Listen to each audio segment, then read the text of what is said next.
Today we're going to read about who was Albert Einstein from page 93 to the end. Now let's get started. Life in Princeton was pleasant.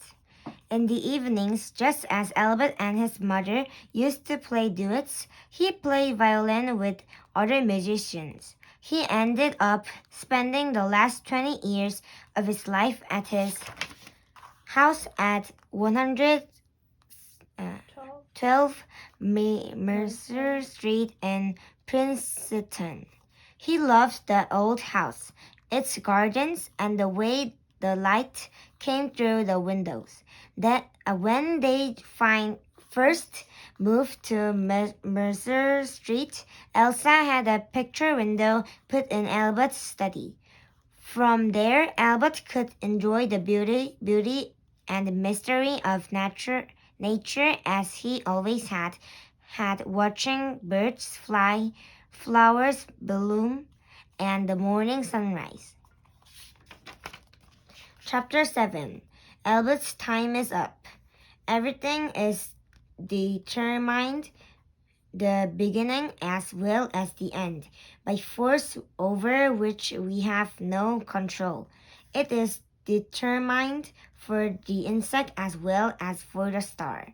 Human beings, vegetables, or cosmic dust, we all dance to a mysterious tune, entombed in the direct distance by an invisible player.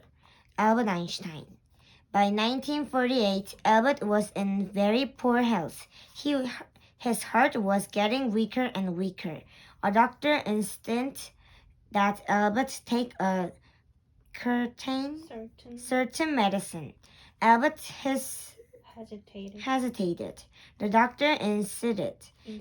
Instead. So Albert took the medicine and immediately got sick to his stomach. There, he snapped at the doctor. Do you feel better now? Yet there was reason for happiness during those years. In 1948, the Jewish nation of Israel was created. Albert was overjoyed. All his work had helped to bring about something wonderful. After Israel's first president died, Albert was asked to become the next president. Albert said no. Politics is for the moment, he once wrote, while an equation is for eternity. Still, he was greatly honored by the officer. In 1950, Albert made his will. He wanted all his scientist papers left in the Hebrew University in Jerusalem. In 1951, Maya died. Now Albert had neither his wife nor sister. He was more alone than ever. He surrounded himself with family photographs. He said, a photograph never grows old. You and I change, people change all through the months and years, but a photograph always remains the same. How nice to look at a photograph of a mother or father taken many years ago. You see them as you remember them. That is why I think a photograph can be kind. Several years later, after a brief illness, Albert was admitted to the Princeton Hospital. On April 17, 1955, he asked that his eyeglasses, some paper, and a pen be brought to his hospital bed. He had work thinking to do. The next day, he died with a sheet of equations next to him. To the very end, Albert was thinking. The last letter he wrote was one that